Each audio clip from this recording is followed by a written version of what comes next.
नमस्कार दोस्तों, मैं राजाराम शर्मा। आज हम बात करते हैं सजीवों के बारे में। तो देखिए रीट रीट एल टू में एक नया टॉपिक जोड़ा गया है, सजीव। सजीव या हम कहें कि बायोलॉजी। बायोलॉजी क्या है? बायोलॉजी में सजीवों का अध्ययन किया जाता है। बायोलॉजी में सजीवों का अध्ययन किया जाता है। तो सजीव क्या होते हैं वो हमें पढ़ने होते हैं। पहले देखिए, सजीव और निर्जीव। कैसे हम पहचानेंगे कि कोई सजीव है या निर्जीव है? कैसे हम पहचानेंगे कि कोई सजीव है या निर्जीव है? तो ऐसे तो हम देख के पहचान लेंगे, लेकिन अगर लिखना हमें पड़े तो कैसे क्या उसके लक्षण लिखेंगे? तो ये सारी चीज़ें आज हम पढ़ते हैं। देखिए, यहाँ लिविंग और नॉन लिविंग दिए हुए हैं। यहाँ पे तो हम पहचान लेंगे ह्यूमन है या जितने भी जंतु हैं या पादप हैं वो सब सजीव होते हैं। और देखिए, ये सब नॉन लिविंग है। पत्थर, स्टूल, कार वगैरह या खिलौने वगैरह जो होते हैं वो निर्जीव होते हैं। अब बात यह कि हम कैसे इनको अलग अलग करें या हम इनके अंदर कौन से लक्षण देखें जिससे हमें पता चले कि ये सजीव है या निर्जीव है। तो स्टार्ट करते हैं। सजीवों के लक्षण, क्या क्या लक्षण हो सकते हैं सजीवों में? देखिए, पहला लक्षण है सजीवों का पोषण।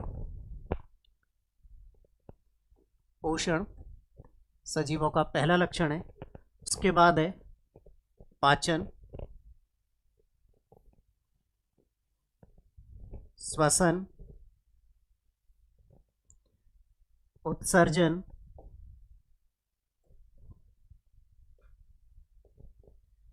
उत्सर्जन, जनन,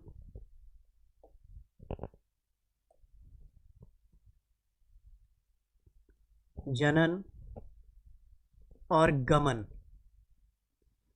ये हम सजीवों के लक्षण पढ़ते हैं, जिसमें पहला है पोषण, दूसरा पाचन, तीसरा श्वसन, चौथा उत्सर्जन, पांचवा जनन, छठवां गमन और सातवां है वृद्धि।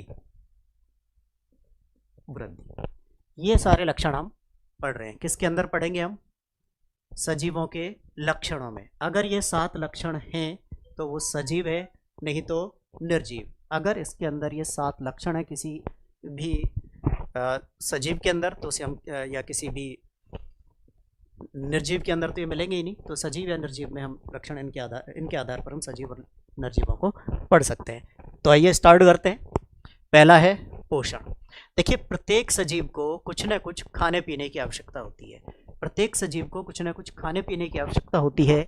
मतलब खाने पीने में हम क्या ग्रहण करते हैं? पोषक तत्व ग्रहण करते हैं। तो इसका मतलब प्रत्येक सजीव को पोषक तत्वों की आवश्यकता होती है। प्रत्येक सजीव को पोषक तत्वों की आवश्यकता होती है और पोषक तत्वों को ग्रहण करना क्या कहलाता है? पोषण। प्रत्येक सजीव पोषक तत्वों को ग्रहण करता है, मतलब प्रत्येक सजीव में पोषण का लक्षण पाया जाता है। उसे कुछ न कुछ पोषक, किसी न किसी रूप में वो पोषक तत्वों को ग्रहण करेगा। अच्छा जी, फिर है दूसरा पाचन। पाचन क्या है कि जो भी कोई पोषक तत्व ग्रहण किए हैं उनको हम पचा रहे हैं। जो भी कोई पोषक तत्व ग्रहण किए हैं उनको हम पचा रहे हैं। तो देखिए, पोषण में हमने जो पोषक तत्व ग्रहण किए हैं वो कैसे ग्रहण किए, कहाँ से किए हैं, उस आधार पर हम सजीवों को बांटते हैं 4 भागों में। किसके आधार पर? पोषण के आधार पर। हम क्या पढ़ रहे हैं? हम पढ़ रहे हैं सजीवों का पहला लक्षण, जिसे कहा गया है पोषण। पोषण मतलब पोषक तत्व ग्रहण किए जाते हैं। अब वो पोषक तत्व कहाँ से ग्रहण किए जा रहे हैं, कहाँ से प्राप्त किए जाते हैं, वो हम देखते हैं। पोषक तत्व ग्रहण करने के आधार पर सजीवों को हम आगे बांटते हैं। तो जिसमें पहला है स्वपोषी। स्वपोषी क्या होता है? स्वपोषी ये अभी हम पढ़ेंगे। दूसरा है विषमपोषी।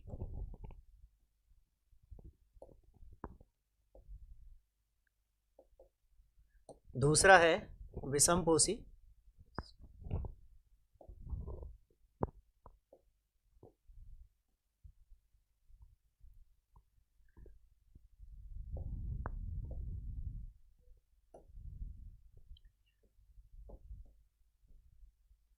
विषमपोषी। उसके बाद तीसरा है परजीवी और उसके बाद अगला है परपोषी।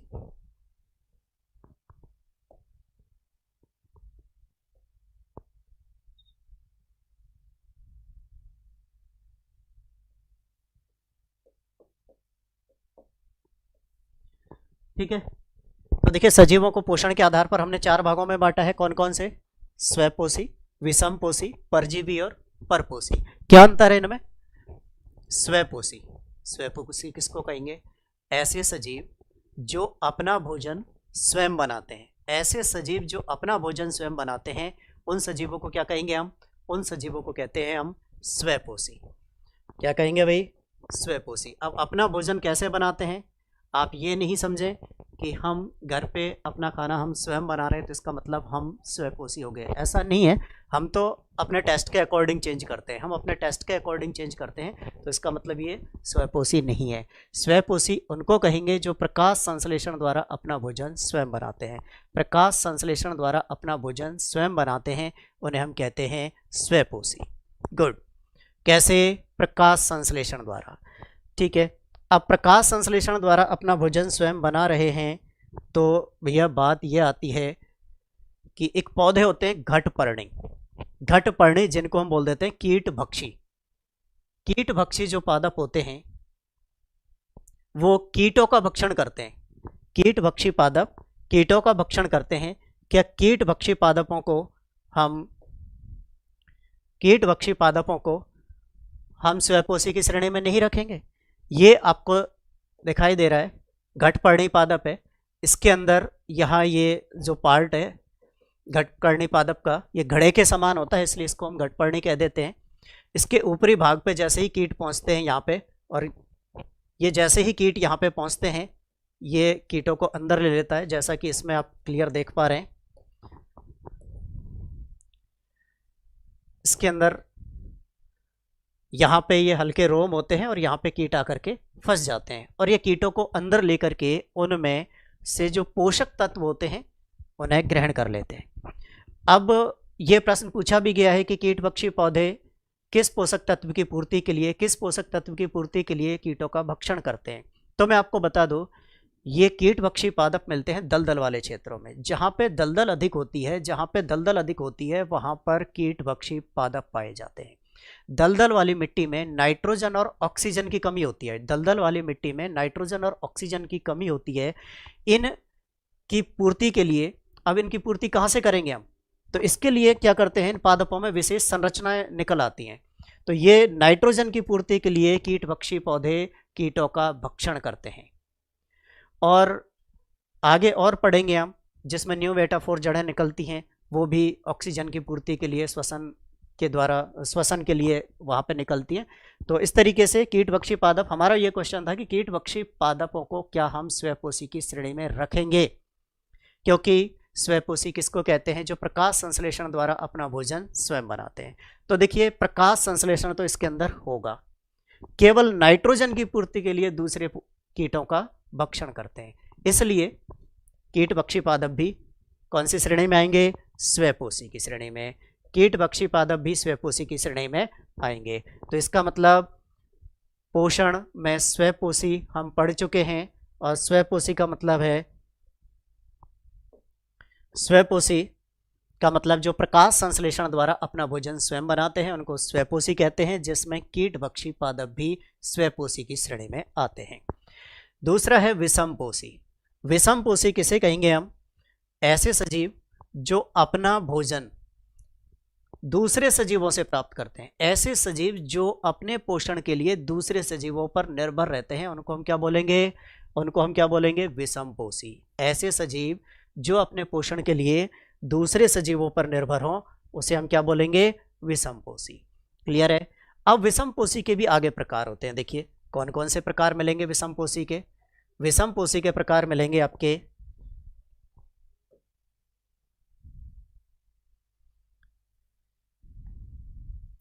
विषमपोषी के कौन कौन से प्रकार मिलेंगे? तो शाकाहारी,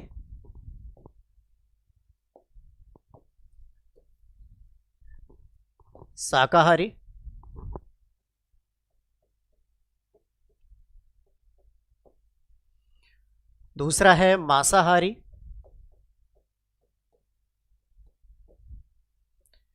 तीसरा है सर्वाहारी। शाकाहारी, मांसाहारी और सर्वाहारी। तीन तो आप सब जानते ही हैं। शाकाहारी किसको कहेंगे? जो केवल प्लांट प्रोडक्ट को खाएंगे, पादप और उसके भागों को खाएंगे, उसको हम क्या कहेंगे? शाकाहारी। दूसरा, जो जंतुओं को खाता है उसको क्या कहते हैं हम? मांसाहारी। मतलब जो जंतु कोशिका को खाएगा वो क्या हो जाएगा? मांसाहारी।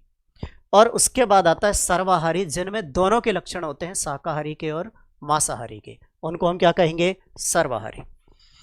अब देखिए एक प्रश्न जो बहुत विवादित है कि अंडा, अंडा क्या है?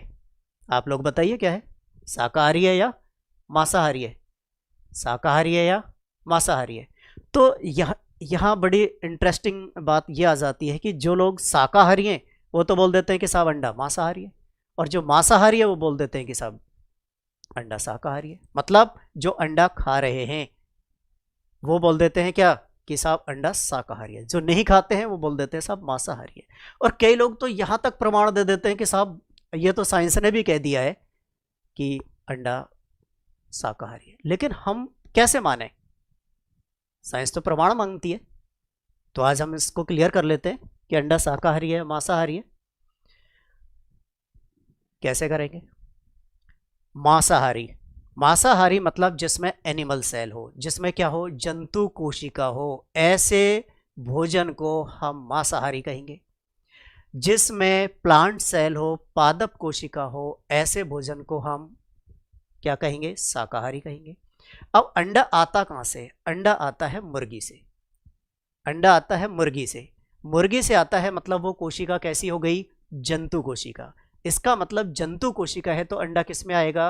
अंडा आ जाएगा अपने मांसाहारी में। तो अब आप लोग आज के बाद कभी ये नहीं कहेंगे कि अंडा शाकाहारी होता है, क्योंकि अंडा जंतु कोशिका होती है और जंतु कोशिका को खाने वाले मांसाहारी की श्रेणी में आते हैं। एक प्रश्न ये भी यहाँ पे आता है कि अंडा जो फार्मी होते हैं वो तो साहब शाकाहारी होते हैं। तो देखिए फार्मी है चाहे देसी है कोई फर्क नहीं पड़ रहा है, अंडा आएगा ही मुर्गी से ही। एक नॉर्मल तरीके से अगर मुर्गी अंडा देती है तो वो 3 दिन में एक अंडा देगी। अगर हम 1 महीने का एवरेज लगाएं तो वो 10 अंडे देगी 1 महीने में।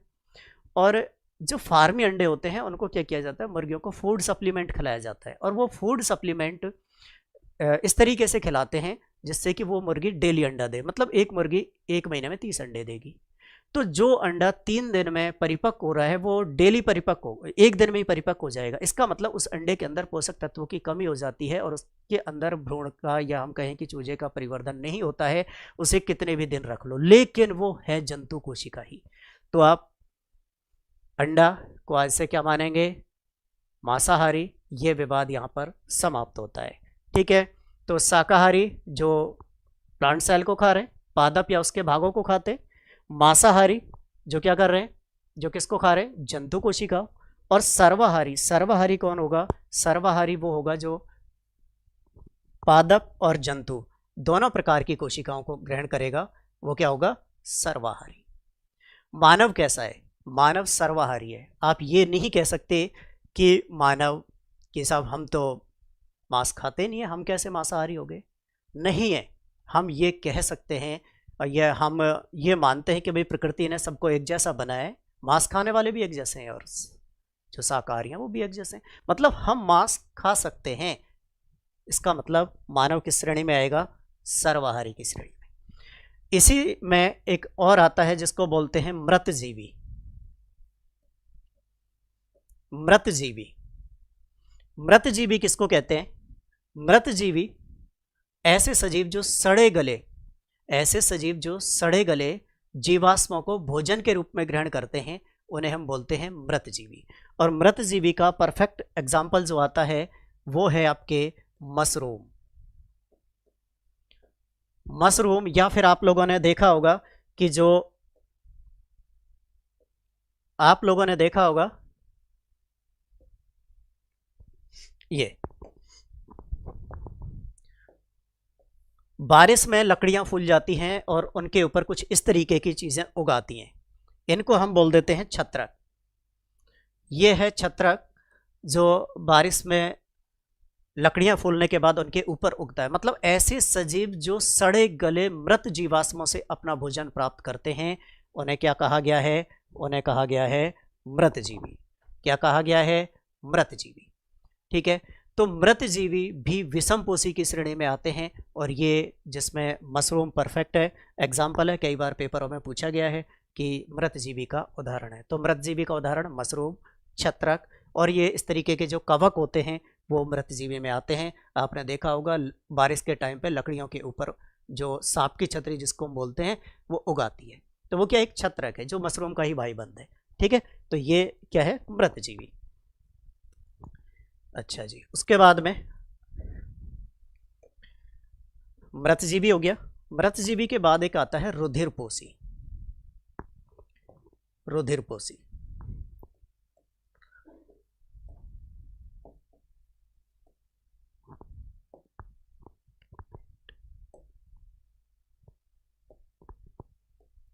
रुधिरपोषी किसको कहते हैं?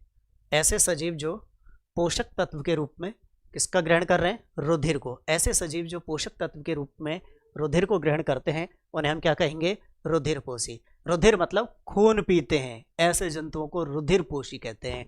और इसमें कौन आता है? इसमें आएगा आपके जोंक। जोंक आप लोगों ने देखा होगा, कई बार जंतु वगैरह के जब ये भैंस वगैरह तालाब में पानी पीने जाते हैं तो उनके चिपक जाता है, लीच बोलते हैं। ये रुधिरपोषी के श्रेणी में आता है क्योंकि ये दूसरे जंतुओं का खून पीता है, और इसकी इतनी क्षमता होती है कि अगर ये 20 मिनट तक किसी जंतु के चिपके रहे तो 1 साल की पूर्ति कर लेता है। तो ये किस श्रेणी में आएगा? रुधिरपोषी में। ये रुधिरपोषी में आएगा।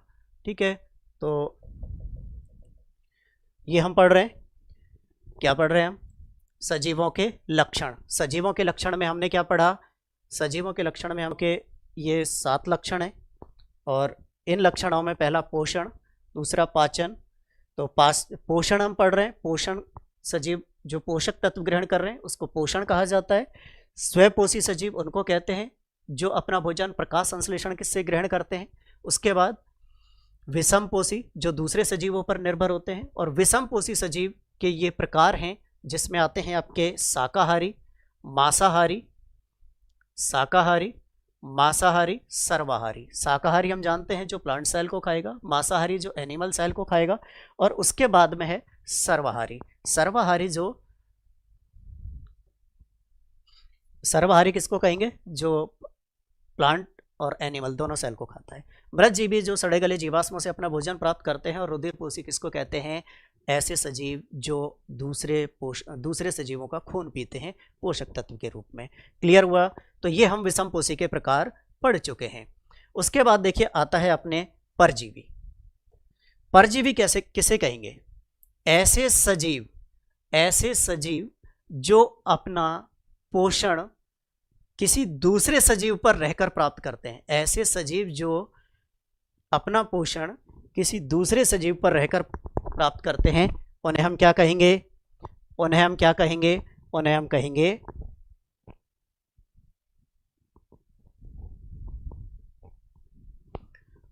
हाँ जी, परजीवी। अमरबेल आप लोगों ने देखा होगा,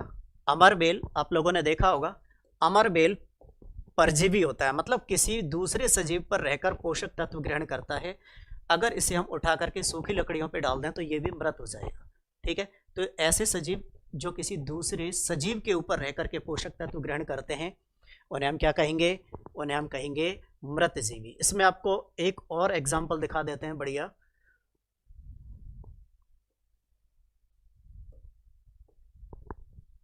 हाँ जी, आप ये देखिए। हाँ जी, हेयर स्टाइल नहीं, आपको हेयर स्टाइल नहीं देखनी है। इस हेयर स्टाइल में कुछ चीजें और जो हम आपको दिखाने जा रहे हैं वो आप देखिए। कुछ नजर आया या नहीं आया? चलो और दिखा देते हैं। इसी श्रेणी में एक चीज और दिखा देते हैं हम आपको। चलो,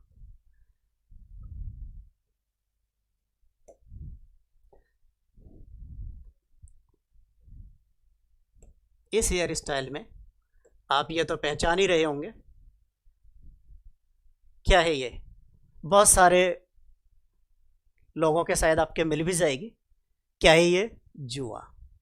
ठीक है, ये क्या होता है, हमारे शरीर में ही रहती है, हमारा ही खून पीती है। ठीक है, कई लोग तो इसीलिए नहीं मारते ना जुआ कि उसकी रगों में हमारा खून होता है ना। ठीक है, तो ये जुआ क्या है? परजीवी। ऐसे सजीव जो दूसरे सजीव के ऊपर रह करके पोषक तत्व ग्रहण करते हैं उन्हें हम परजीवी कहते हैं। क्लियर है? तो ये जुआ हमारे बालों में रहती है, क्या हो जाएगी? परजीवी। ठीक है, अमरबेल। अमरबेल भी क्या होती है? किसी दूसरे सजीव मतलब पौधे के ऊपर रहती है, तो क्या हो जाएगी? क्या हो जाएगी? अमरबेल भी परजीवी। अब देखिए प्रश्न ये आता है, दूसरा जो हमने पोषक तत्व के आधार पर पढ़ा था, जिसको हम कह सकते हैं परपोषी। क्या होता है परपोषी? परपोषी क्या होता है? परपोषी ऐसे सजीवों को कहते हैं जो दूसरे सजीव को पोषण देते हैं। दूसरे सजीव को पोषण मतलब ऐसे सजीव जिनके ऊपर परजीवी रहेंगे उसे हम क्या कहेंगे? परपोषी। जिसके ऊपर परजीवी रहेंगे उसे हम क्या कहेंगे? परपोषी। अगर ये पौधा जो है, इस पौधे के ऊपर अमरबेल है, तो ये पौधा क्या कहलाएगा? परपोषी। अमरबेल क्या कहलाएगी? परजीवी। क्लियर है? और अगर किसी के बालों में जुआ बनी हुई है, किसी के बालों में जुआ बनी हुई है, इस मोहतरमा को आप देखिए। ठीक है, अगर इसके बालों में जुआ बनी हुई है तो ये क्या कहलाएगी? परपोषी। ठीक है, और ये जुआ क्या कहलाएगी? परजीवी। क्लियर हुआ? तो परजीवी और परपोषी में आपको अंतर क्लियर हुआ। परपोषी के ऊपर क्या रहते हैं? परजीवी रहते हैं। एक बार दोबारा से स्टार्ट करते हैं। हम पढ़ रहे हैं सजीवों के लक्षण, और सजीवों के लक्षण मतलब सजीव किसे कहेंगे? अगर ये लक्षण है तो उसे हम सजीव कहेंगे। जिसमें हमने पहला लक्षण पढ़ा है, पहला लक्षण क्या पढ़ा है? पोषण। पोषण मतलब प्रत्येक सजीव को कुछ ना कुछ पोषक तत्वों की आवश्यकता होती है। पोषक तत्व कहाँ से प्राप्त करते हैं? या तो वो प्रकाश संश्लेषण द्वारा बनाएगा तो उसको हम स्वयंपोषी कहेंगे। अगर वो किसी दूसरे सजीव से ग्रहण कर रहा है तो हम उसे क्या कह देंगे?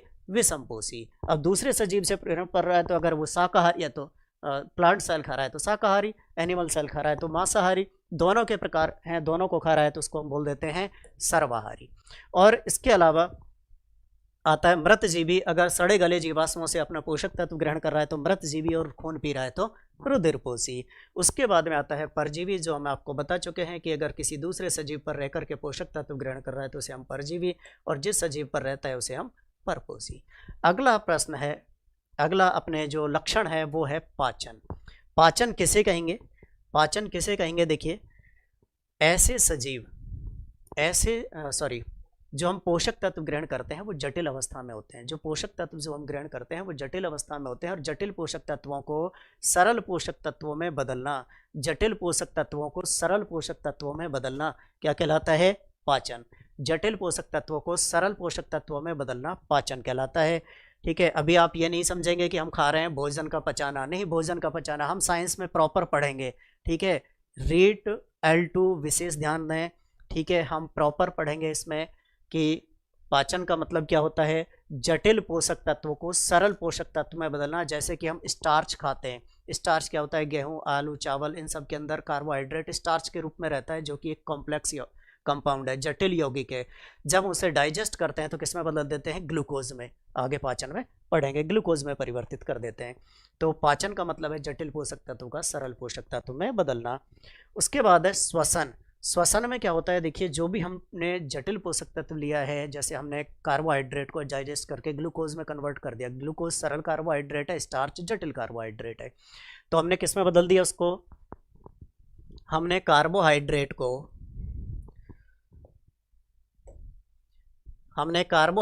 को किस में कन्वर्ट? कार्बोहाइड्रेट में कौन सा? स्टार्च। कार्बोहाइड्रेट तो दो नहीं है, स्टार्च को हमने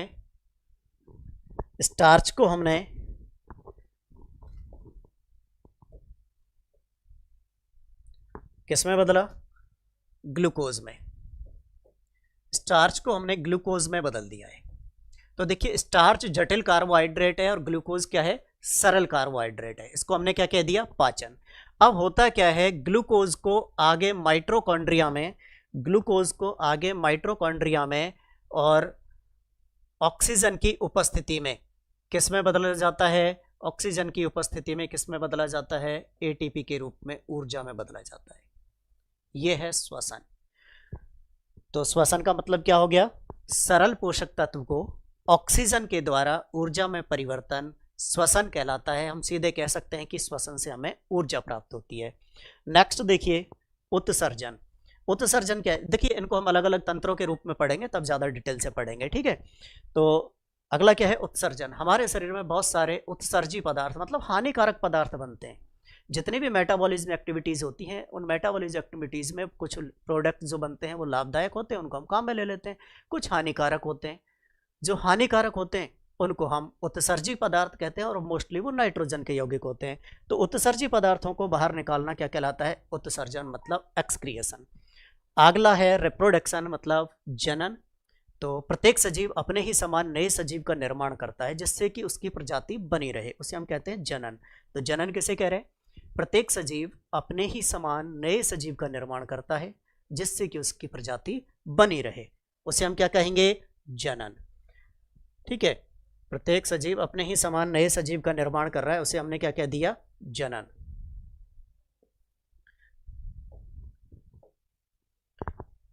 ठीक है भाई, तो ये क्या हो गया, जनन। जनन हो गया। उसके बाद है गमन। गमन का मतलब एक स्थान से दूसरे स्थान तक जाना, गति। गति सजीवों का एक मुख्य गुण है, मुख्य गुण है। और जंतुओं में अगर हम देखें तो जंतुओं का जो पॉरीफेरा संघ आता है, पॉरीफेरा संघ के जंतुओं में स्वतः गति नहीं पाई जाती है, उनको छोड़ दें तो सभी जंतुओं में सेल्फ मूवमेंट पाया जाता है। ठीक है, ये प्रश्न भी बन चुका है एसएससी के अंदर कि निम्न में से कौन से संघ के जंतुओं में स्वतः गति नहीं पाई जाती है, तो वो है पॉरीफेरा संघ के जंतु। ठीक है, अगले टॉपिकों में पढ़ेंगे। अच्छा, तो गमन की बात आती है तो क्या पादपों में भी गमन पाया जाता है? बिल्कुल, पादपों में भी गमन पाया जाता है। कैसे पाया जाता है हम देखते हैं।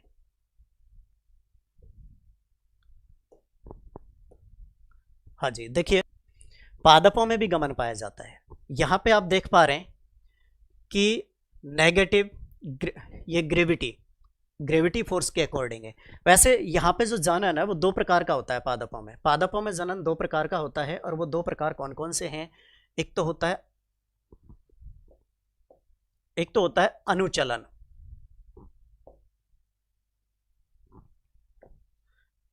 अनुचलन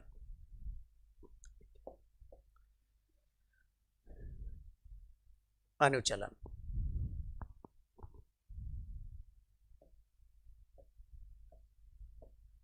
और एक होता है अनुवर्तन।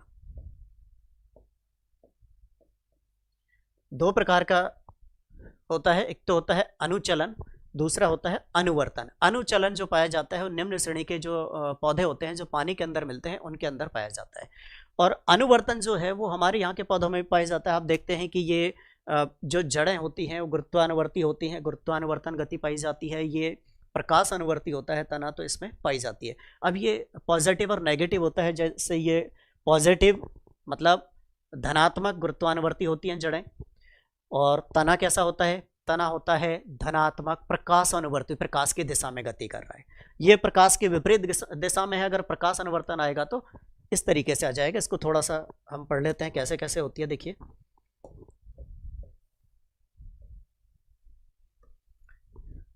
हाँ जी,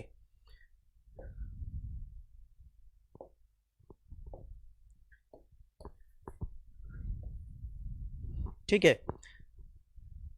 गति पादपों में कितने प्रकार की, दो प्रकार की। कौन कौन सी होती है, अनुवर्तन और अनुचलन। अनुवर्तन और अनुचलन गति पाई जाती है। ठीक है, अनुवर्तन, जो अनुवर्तन गति है वो निम्न श्रेणी के पादपों में पाई जाती है जो कि पानी के अंदर मिलते हैं, और इनमें जो ये पाई जाती है, ये पाई जाती है कितने प्रकार के, देखिए।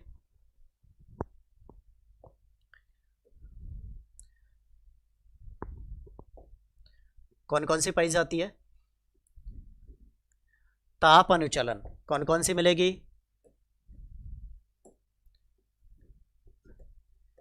ताप अनुचलन, और कौन सी मिलेगी?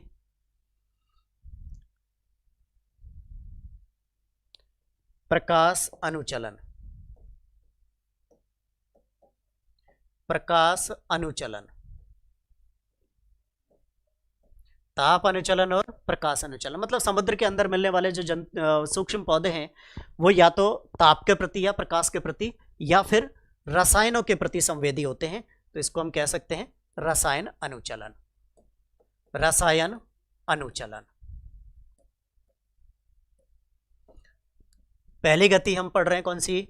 अनुवर्तन, सॉरी ये थोड़ा सा मिस्टेक हो गया, इसको आप अनुचलन लिखेंगे यहाँ पे अनुवर्तन की जगह।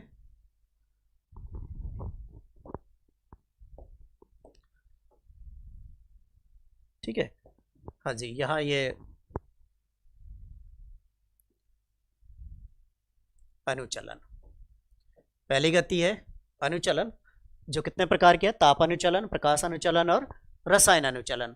मतलब ये या तो ताप के प्रति संवेदी होंगे या प्रकाश के प्रति या रसायन के प्रति संवेदी होंगे। अगर ताप के प्रति संवेदी है तो दो प्रकार के होंगे, या तो पॉजिटिव या नेगेटिव। अगर ये ताप की तरफ गति कर रहे हैं, जहाँ पे ज़्यादा टेम्परेचर है उधर गति कर रहे हैं तो पॉजिटिव, जिधर विपरीत दिशा में गति कर रहे हैं तो नेगेटिव। ऐसे ही प्रकाश के प्रति होते हैं, ऐसे ही प्रकाश के प्रति होते हैं, या तो पॉजिटिव या नेगेटिव। अगर प्रकाश की तरफ गति कर रहे हैं तो इसको बोल देंगे धनात्मक प्रकाश अनुवर्तन, और अगर प्रकाश के विपरीत गति कर रहे हैं तो प्रकाश ये नेगेटिव या कहेंगे ऋणात्मक प्रकाश अनुचलन। उसके बाद है रसायन अनुचलन। अब रसायन अनुचलन में क्या है कि जैसे आप देखते हैं समुद्र के माध्यम से और ये पानी के जहाज़ों में या हम कहें कि तेल के टैंकरों में ये पानी आ रहा है, पानी के जहाज़ों में तेल के जो टैंकर होते हैं, टैंकर से दूसरे वहाँ से मान लीजिए इराक से, ईरान से, उधर से अपने यहाँ पेट्रोलियम आ रहा है, तो पेट्रोलियम में का वो जो टैंकर है मान लीजिए लीक हो जाता है और तेल फैल जाता है, तो वो रसायन है। अब उस रसायन को देख करके ये किस तरीके की गति करते हैं? क्या ये रसायनों की तरफ जाते हैं? अगर रसायनों की तरफ जाएंगे तो उसे हम बोल देंगे धनात्मक रसायन अनुचलन। अगर ये उसके विपरीत जाएंगे तो उसको बोल देंगे ऋणात्मक रसायन अनुचलन। क्लियर हुआ? तो हम पढ़ रहे हैं पादप गति, क्योंकि पादपों में भी गति पाई जाती है और पादप भी सजीव होते हैं। पादपों की पहली गति है अनुचलन, मतलब एक स्थान से दूसरे स्थान तक मूवमेंट पाया जाता है। इसमें पहला है ताप अनुचलन, प्रकाश अनुचलन और रसायन अनुचलन। अगर वो तापमान के प्रति क्या है? अनुक्रिया व्यक्त कर रहे हैं, नेगेटिव या पॉजिटिव। प्रकाश के प्रति अनुक्रिया व्यक्त कर रहे हैं, नेगेटिव या पॉजिटिव। ठीक है, रसायनों के प्रति अनुक्रिया व्यक्त कर रहे हैं, नेगेटिव या पॉजिटिव, तो इनको हम बोल देंगे अनुचलन गति, और ये जल के अंदर मिलने वाले निम्न श्रेणी के पादपों में पाई जाती है। अब बात करते हैं कि साहब हमारे यहाँ तो खेत में जो पौधे होते हैं वो तो जाते ही नहीं। भैया भगवान ने बहुत अच्छा किया है जो नहीं जाते हैं। अगर वो चले जाते तो आज हमारे खेत में, कल दूसरे के में, फिर तीसरे के में मिलते। हम जब तक लड़ते कि भैया तो हमारा पेड़ है, तुम्हारे पास कैसे आ गया, तक वो और कहीं मिलता। ठीक है, तो इस तरीके से हमारे यहाँ के पादपों में कैसी गति पाई जाती है? अनुवर्तन। हमारे यहाँ के पादपों में कैसी गति मिलेगी? अनुवर्तन गति मिलेगी। ठीक है भाई, ठीक है, इसको हम साइड कर देते हैं। हमारे यहाँ के पादपों में कैसी मिलेगी? अनुवर्तन।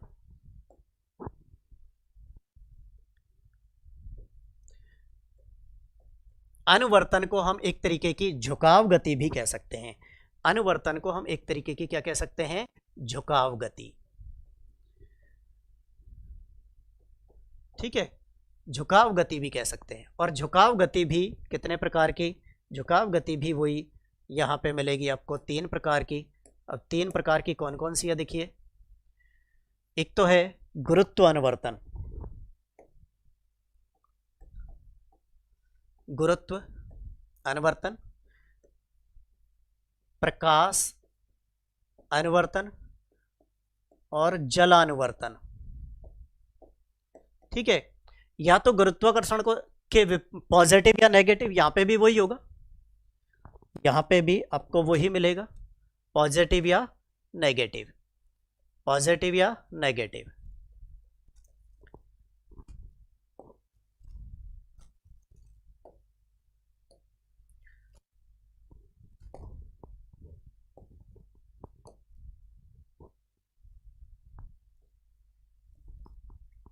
ठीक है,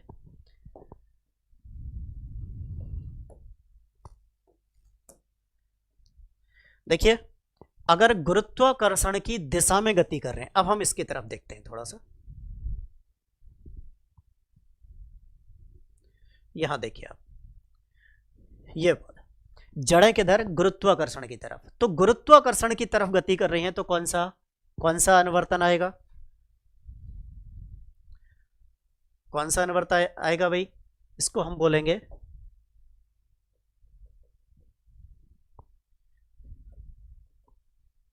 यहां देखिए अनुवर्तन गुरुत्वाकर्षण के दिशा में, तो गुरुत्वानुवर्ती गति है, लेकिन गुरुत्वानुवर्ती कौन सी, पॉजिटिव। यहां पे तना ऊपर की तरफ है, गुरुत्वाकर्षण को देखा जाए तो कौन सी, नेगेटिव गुरुत्वानुवर्तन। अगर हम प्रकाश के आधार पर देखें, तो प्रकाश के आधार पर देखेंगे तो क्या होगा, प्रकाश के आधार पर देखेंगे तो वही होगा, ये तने में क्या आ जाएगी, धनात्मक प्रकाश अनुवर्तन, और जड़ में क्या आ जाएगी, ऋणात्मक प्रकाश अनुवर्तन। ऐसे ही अब हम इसमें अगर आगे देखें तो कौन सी, जल अनुवर्तन, प्रकाश अनुवर्तन और गुरुत्वानुवर्तन। तो इस तरीके से ये तीन गति पाई जाती हैं। अब आप ये नहीं कहेंगे कि साहब पादपों में भी गति होती है क्या, ठीक है, तो पादपों में भी गति पाई जाती है। उसके बाद देखिए नेक्स्ट जो हम पढ़ रहे हैं,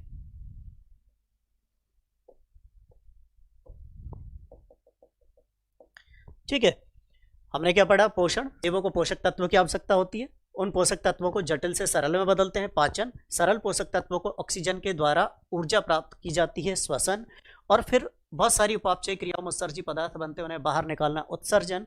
उसके बाद आ जाता है जनन, प्रत्येक सजीव को अपने ही समान नए सजीवों का निर्माण करना पड़ता है, जिसे हम बोल देते हैं जनन। और गमन, एक स्थान से दूसरे स्थान तक जाना, गमन। और उसके बाद है वृद्धि, वृद्धि का मतलब आप जानते हैं, वृद्धि का मतलब क्या है कि प्रत्येक सजीव के अंदर शारीरिक वृद्धि पाई जाती है, शारीरिक विकास पाया जाता है, उसे हम बोलते हैं वृद्धि। तो ये हमने क्या पढ़ा आज, सजीव और निर्जीव में अंतर। अगर ये सारे लक्षण हैं तो उसे हम क्या कह देंगे, सजीव, और अगर ये लक्षण नहीं है तो उसे हम क्या कह देंगे, निर्जीव। धन्यवाद।